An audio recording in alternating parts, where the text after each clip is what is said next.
जरा सोचिए, एक बंद कमरा, कोई खिड़की नहीं, बस एक ठंडी गहरी खामोशी। ये है इंटरनेट की सबसे खौफनाक कहानियों में से एक की शुरुआत। एक ऐसी कहानी जो इतनी भयानक है कि आज भी लोग ये सवाल पूछते हैं कि क्या ये सच था। 1940 के दशक के सोवियत संघ में 5 राजनीतिक कैदियों से यही वादा किया गया था। पर यह एक ऐसा वादा था जो उन्हें आज़ादी की तरफ नहीं बल्कि पागलपन की उन गहराइयों में ले जाने वाला था जहां से कोई कभी वापस नहीं आता। तो चलिए इस एक्सपेरिमेंट की तह तक चलते हैं। कहानी के मुताबिक इन 5 देश के दुश्मनों को एक सीलबंद चेंबर में कैद कर दिया गया और उनकी हवा में एक एक्सपेरिमेंटल गैस मिलाई गई जो नींद को हमेशा के लिए खत्म कर सकती थी। मकसद था एक ऐसा सुपर सोल्जर बनाना जिसे सोने की जरूरत ही ना पड़े। नियम सुनने में तो बड़े सीधे साधे लगते थे। चेंबर में किताबें थीं, खाने पीने का सामान था, पर बिस्तर नहीं थे। शर्त बस एक थी, उन्हें किसी भी हालत में सोना नहीं था। ये तूफान से पहले की शांति थी, एक ऐसी शांति जो बहुत जल्द चीखों में बदलने वाली थी। धीरे धीरे गैस ने अपना असर दिखाना शुरू कर दिया। पहला दिन तो ठीक ठाक गुजरा, पर चौथे दिन तक उनकी बातें उनके पुराने जख्मों और दर्दनाक यादों के इर्द गिर्द घूमने लगी। 5वें दिन उन सब ने एक दूसरे पर शक करना शुरू कर दिया। अब वो आपस में बात नहीं करते थे बल्कि माइक्रोफोन में फुसफुसाते थे, शायद अपने ही साथियों को धोखा देकर रिसर्चर्स का भरोसा जीतना चाहते थे। और फिर 9वें दिन एक कैदी ने चीखना शुरू किया, घंटों तक, जब तक कि उसकी आवाज हमेशा के लिए बंद नहीं हो गई। और फिर खामोशी छा गई। कई दिनों तक चेंबर के अंदर से कोई आवाज नहीं आई। रिसर्चर्स को लगा शायद वो सब मर चुके हैं, पर जब उन्होंने इंटरकॉम पर कहा कि वो दरवाजा खोलने आ रहे हैं तो अंदर से ठंडी शांत आवाज आई, अब हम आजाद नहीं होना चाहते।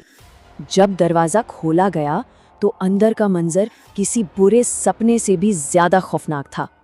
खाने को किसी ने हाथ तक नहीं लगाया था और चारों तरफ मांस के टुकड़े बिखरे पड़े थे जो उन कैदियों ने अपने ही जिस्म से नोच डाले थे।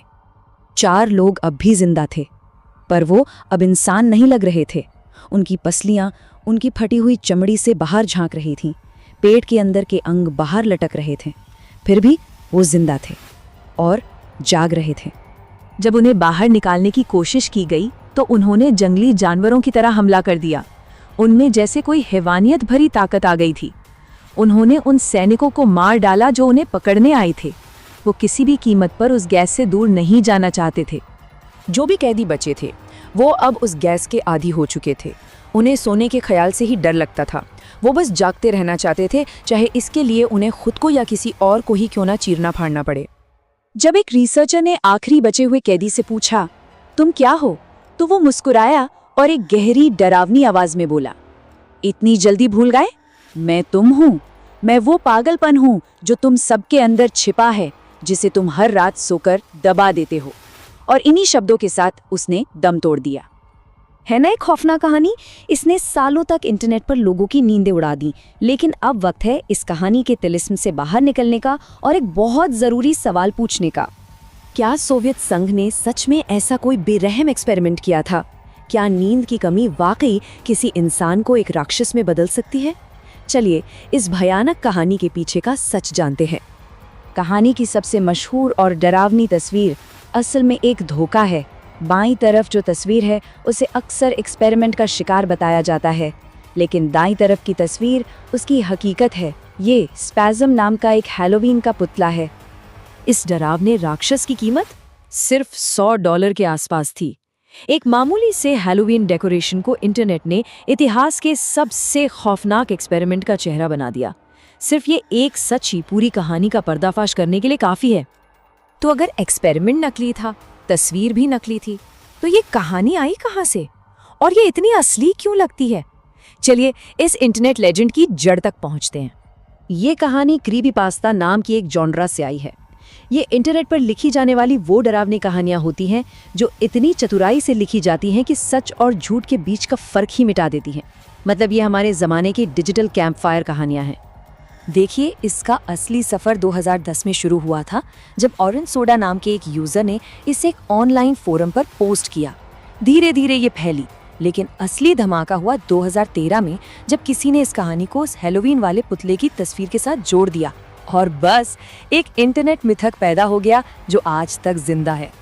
तो ये तो साफ हो गया कि कहानी झूठी है, पर सबसे बड़ा सवाल ये है कि आखिर ये हमें इतनी असली लगती क्यों है?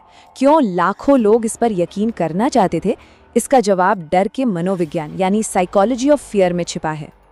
यही सवाल इस पूरे विश्लेषण का दिल है। आखिर क्यों एक मामूली इंटरनेट कहानी हमारे अंदर इतना गहरा डर पैदा कर सकती है?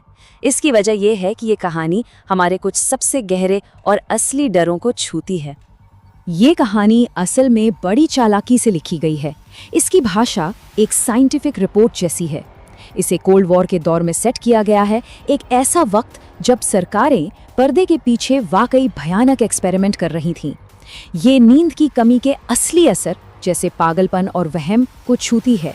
और सबसे बड़ी बात, ये हमें इतिहास में हुए असली अमानवीय इंसानी प्रयोगों की याद दिलाती है। जब हम रशियन स्लीप एक्सपेरिमेंट की बनावटी क्रूरता की तुलना यूनिट 731 और प्रोजेक्ट MK अल्ट्रा जैसे असली ऐतिहासिक अत्याचारों से करते हैं, तो एक खौफनाक सच सामने आता है। कहानी में 5 शिकार थे। असलियत में यूनिट 731 ने हजारों लोगों पर बिना बेहोश किए उनके जिंदा जिस्मों को चीरने जैसे एक्सपेरिमेंट किए। प्रोजेक्ट MK अल्ट्रा ने LSD और इलेक्ट्रिक शॉक से लोगों की याददाश्त मिटाने की कोशिश की। कहानी की विरासत क्या है? एक इंटरनेट मीम। और असली एक्सपेरिमेंट की विरासत न्यूरेनबर्ग कोड, जो आज मेडिकल साइंस के सूल तय करता है। सच कल्पना से कहीं ज्यादा भयानक था। तो आखिर में ये हमें एक गहरे सवाल पर लाकर छोड़ देता है।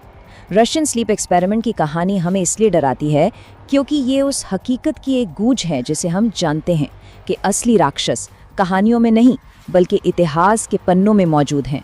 और ये ख्याल किसी भी क्रीपी पोस्ता से कहीं ज्यादा डरावना है।